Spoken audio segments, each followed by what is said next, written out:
Alright, so these are the Mecha Warrior Joy-Con from IINE, and I've been using them for a little bit, so I wanted to post a review and show some gameplay of them. This review is mainly going to be focused on using these on PC for gyro controls, but I do think if you're planning on getting them for Switch, it might still be useful to you. So let's take a look at the box real quick. It's pretty compact, there's not a lot of extras in it, but it does come with a nice high-quality USB cable. It's USB-C to USB-A. That's nice because a lot of these off-brand Joy-Con that I buy, they come with a really tiny, useless cable, so it's nice to actually get a good one for once. And you can charge these right through the USB port, so you don't have to solely rely on the slide rail. I also wanted to show off the manual because this is the first time in any of these Joy-Con that I've ever seen the manual specifically call out a PC and Steam connection in it. So I guess it's kind of encouraging that enough people are using Joy-Con on PC these days that it's like an officially supported feature now, and it tells you exactly what you have to do as well. You just connect it to the PC through Bluetooth like any other Joy-Con, open up Steam, and then enable Steam input, and you're good to go. And that's exactly how it works. So that's really nice. It does not come with one of these middle piece connectors if you want to put these together like this. So if you're planning on doing that, you have to buy this separately. These are like $1. It's just a hunk of plastic, so keep that in mind. This also comes in a couple other colors. It also comes in pink and purple. Alright, so let's move on to talking about the physical design of these controllers. One of the defining features of the Mecha Warrior for me is just the overall size and shape of it. It fits this middle ground between official Joy-Con, which are too small, and the fat, chonky third-party Joy-Con, like the Binbox style, the Diokis, the Nixie Hyperions, the Hori Splitbat Pros. These just fit right in the middle. And I think it makes them a really good option, especially for someone with smaller hands and you find those other ones uncomfortable. These might be totally perfect for you. Now, comparing them to official Joy-Con for a second, the reason I find these so uncomfortable is there's just no bulk to them. There's nothing to really grab onto back here. And obviously they were built for a handheld, so they're not supposed to be bulky. But say you're gyro aiming, I just have to put this constant pressure and claw around them just to stop them from swimming around in my hand. Now, if you compare that to the Mecha Warrior, one of the great things about its design is even though they've compressed everything down and made it smaller overall compared to the bigger, larger Joy-Con, it still has that bulky back end that just fills your hand up and gives you something to grab onto and hold onto. And it also has this contoured, smoothed out edge down here that fits right into the palm. So yeah, comfort-wise, I think these are really comfortable. And as far as weight goes, they come in at 72 grams, and for comparison, official Joy-Con are at about 50, and the larger Binbox style ones are usually about 84, 85. So it's kind of a wash between these on the weight. It's more about the shell shape and the overall contour nature of these that I think makes them unique and kind of stand out. So now I'm going to talk about the buttons and the overall layout on this controller. So they do have mechanical buttons. I'm pretty sure that's why they call it the Mecha Warrior. That's not really a unique feature among third-party Joy-Con anymore, though. I've noticed over the past year a lot of different manufacturers have put mechanical buttons in their Joy-Con. But even saying that, these face buttons just feel really well done. They're extremely clicky, they're extremely tactile, they have the lightest press before they click in. I think they advertise it at 0.3 millimeter travel time or something. I can't really verify that, but what I can tell you is it is a very light press before they press in. They have a hard plastic shell, so there's really no mistaking it. It's not mushy at all. You just click it in very easily. I'm actually going to boost the audio so you can hear just how clicky these sound.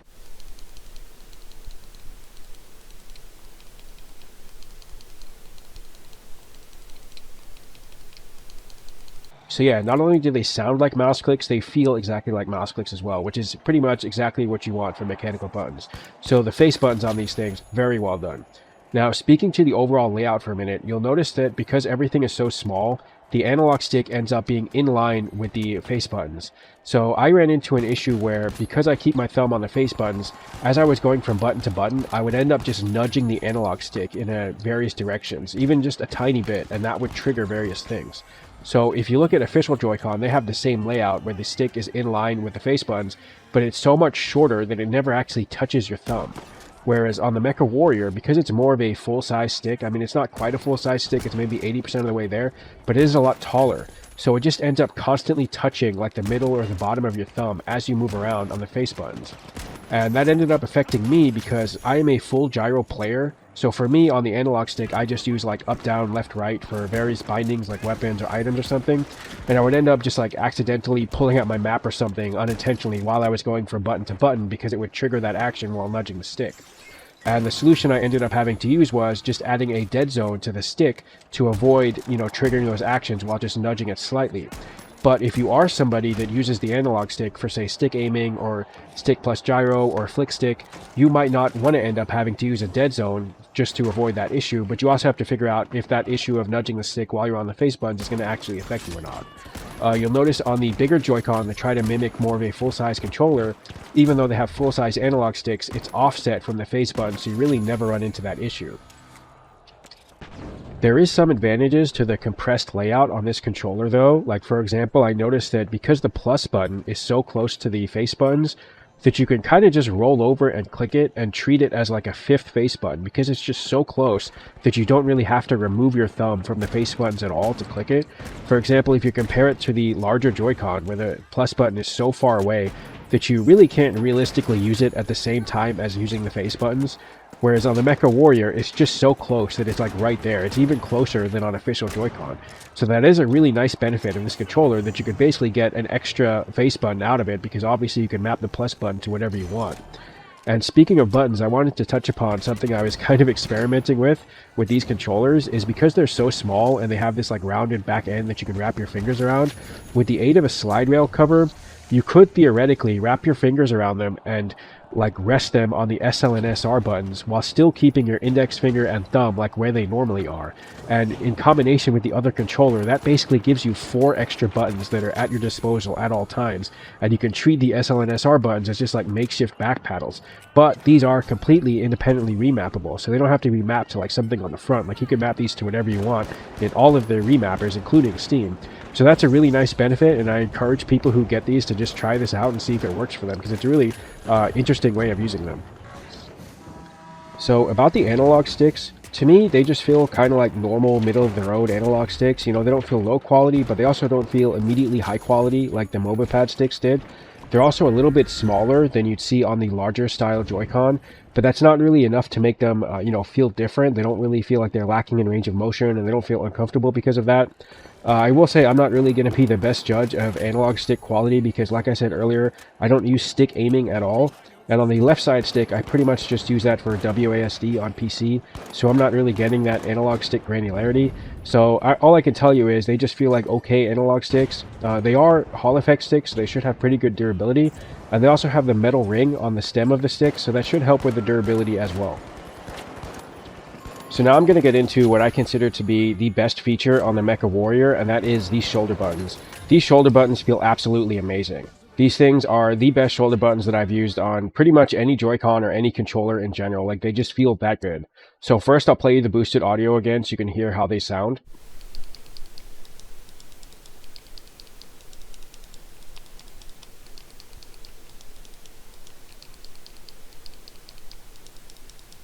So yeah, they sound like mouse clicks, they feel like mouse clicks, they have the very lightest press before they actually actuate.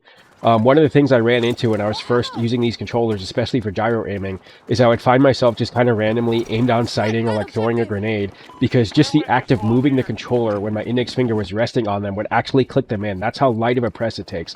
And don't get me wrong, I wouldn't change that at all. I love how light of a press it takes before these click in. It was just something I had to get used to over the course of a couple hours, is just to keep my finger a lot lighter on the shoulders so that wouldn't happen. I talked about in my MobaPad review, and if you haven't seen that, I'll put a link in the description or in the top corner, about how what they did on their shoulder buttons was they added like a travel time or a mushiness to them to try to make them feel more like analog triggers that you'd see on a different type of controller, which is dumb because Switch Joy-Con don't actually have analog triggers, they just have digital buttons on the shoulders. Whereas what they've done on the Mecha Warrior is basically the complete opposite philosophy. Like, they have made the most digital buttons you could get, like 1 or 0, on or off, and nothing in between. And that's what makes them feel just so responsive and so consistent. Another thing I forgot to mention in that review is I really don't like it when a lot of these controllers, like modern Joy-Con, modern controllers, add all these moldings and like ridges to the shoulder buttons or the plastic around it. Whereas what they've done on the Mecha Warrior is basically perfect for me. Like, it's very simple, it's just a flat plane between the two buttons, but there is a very clear distinction between them because it is 2 separate moldings, so you can feel this gap as you go from one to the other, so you know when one ends and one begins. And that's similar to the larger Joy-Con I use. They have very good layouts for the shoulder buttons as well, but they don't feel nearly as good as the ones on the Mecha Warrior, which are just so clicky and so tactile. So yeah, when I'm using other controllers, this is the feature I miss the most from these Mecha Warrior, is just the shoulder buttons. I miss using these shoulder buttons when I'm using other Joy-Con, and I wish new Joy-Con would just rip these off entirely because they are that good. So now let's move from talking about the best feature on the Mecha Warrior to the worst feature, and that is the back buttons. Unfortunately, these back buttons are just plagued with issues. So first off, let's say that physically they're fine, they're positioned exactly where they should be under the middle finger, the pressure is just right, not too much, not too little, all that is fine. Let's get out of the way that they do not allow you to map the home and the capture buttons. That's just an unfortunate thing that it seems like most third-party Joy-Con do nowadays. It seems like they all universally decided like 2 years ago they're just not going to allow that anymore. So that's not unique to this. The first major issue comes in programming the button. So you'll notice that there isn't an actual button on this to program the back button. The only non-standard button on these Joy-Con is up here for the turbo, which means that to program this button, you have to use the button itself. So how it works is, you hold down the button for like 2 seconds, and then it vibrates to enter programming mode, you enter your macro, and then you press the button again, and it's committed. Now, you could probably understand the problem just from listening to that explanation, and that because you have to hold this down to enter programming mode, you can't put anything on this that you're ever going to want to hold down for longer than a couple seconds, because it will just drop that input and re-enter programming mode. So, for example, say you're playing a game like Rainbow Six Siege or Counter-Strike, and you have your interact button on this, and you go to do a defusal, and you're holding this button down, and then it will just drop the input halfway through and reset, and have to program it again. You could put melee on this, and that's not something you normally would like hold down, but then some games make you hold it down to do a takedown, and in doing so, it will drop that input and re-enter programming mode. So it's just a huge restriction. Like, one of the good uses of these back buttons I found over the past couple of years using Joy-Con is like what Steam calls an action set swap, or like a shift mode swap, where you hold it down and it changes what all your buttons do on the Joy-Con, which is a good way to get more usage out of the limited buttons on a Joy-Con. You can't do that anymore using these back buttons, because again, holding it down is just going to drop the input and re-enter programming mode. So just a huge restriction and a huge bummer about using these and programming them. But that's not the only problem. Let's go into the second big problem of this macro button, and that's just that. It is a macro button and only that, meaning it is not capable of doing a one-to-one button swap. So even if you hold this down and you enter programming mode, basically what it's doing is it's starting a recording. And even if you just put one button in that recording, there is still that dead space before and after the button is actually pressed. So when you press this button, it's playing that recording. It's not just sending the same one-to-one input. And other Joy-Con that have back buttons capable of macros, they are smart enough to know when you just put one button in that recording, to just swap over to being a one-to-one remap. Unfortunately, this is just not capable of that, and no matter how many times you try to reprogram this and get it more and more precise, this button just never ends up feeling like the native one-to-one swap. So I'll have issues where, like, say, for example, I have jump on this, and in the finals I'm vaulting up a bunch of stuff, it will just drop the input, and it's enough to notice it, and it doesn't matter what you put on it, crouch, melee, whatever, you will just end up with dropped inputs. It just always feels a little bit laggy, a little bit off. It never feels like the native input, because it's always sending this recording, and the game might be accepting that input during that dead space and not the actual input itself. So yeah, just huge problems with the back buttons on these controllers, and it's a big bummer, because I use these buttons a lot. I factor them into my configs, and so just having them have such horrible capabilities and programming just makes me not want to use these controllers just based off that fact alone. Okay, so now let's talk about the gyro. So it does have gyro on both sides on the Mecha Warrior, and that's fully remappable in all of the big gyro remappers. That's Steam, Joy-Shock Mapper, and Rewash. It works in all of them. It clocks in at 150 to 160 hertz natively from the gyro, so that's before any interpolation from a remapper, and that seems pretty standard among most third-party Joy-Con that I try these days. It feels perfectly smooth and responsive. I didn't have any issues with like responsiveness or smoothness, but I have had some minor gyro drift, so I'm going to go into more detail about that now. Alright, so what I've set up here is a comparison between the Mecha Warrior on the left and the Ryoki Lumos on the right.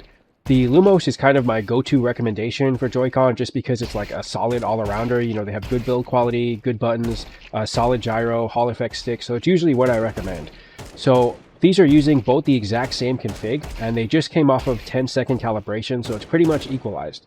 And what I'm doing is I'm just doing some normal aiming, just moving around, occasionally waving my wrist around to kind of simulate a lot of movement. And then I'm going to stop and try to hold my wrist still on a target so you can see the drift that I'm talking about. So here I've stopped, and you can see on the left side on the Mecha Warrior, it's slightly and slowly drifting up and to the left, Whereas on the Lumos side, it's pretty much just staying still. Like any little movements you see on that side are pretty much just my hand actually moving or like breathing or something. It's obviously not just like continuously drifting in direction like the Mecha Warrior is. Now, I would consider this a minor amount of drift, mainly because you could pretty much just filter this out in software. Like, for example, Steam has a speed dead zone setting that's really good at filtering out drift because it will just filter out all drift, all movement below a certain speed, and that's very good for drift. However, keep in mind, the more you use those settings and the higher you crank those settings, the more they will actually filter out your own intentional movements. But this amount of drift, I didn't have any issue filtering out and still using these without any problems. I also wanted to say that it doesn't really get worse than this. I didn't find it to be just, getting worse forever like the MOBA pad did, where it just compounds and gets worse and worse and worse. This was pretty much the extent of it, so that's why I consider it minor.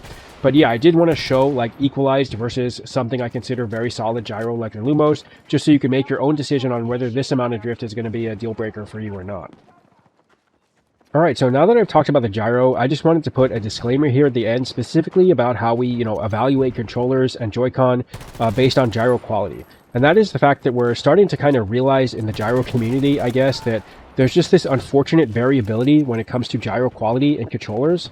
For example, you might buy these exact same controllers and you might have absolutely perfect gyro, no drift at all. Or you might get them and it might have way worse drift. There's really no way to know until you actually get them in your hands and try them for yourself. Like, there are some situations like the MOBA pad, for instance, where there's multiple different reviewers, there's multiple people in comments talking about the drift, and in those cases we can safely, not recommend that product for gyro.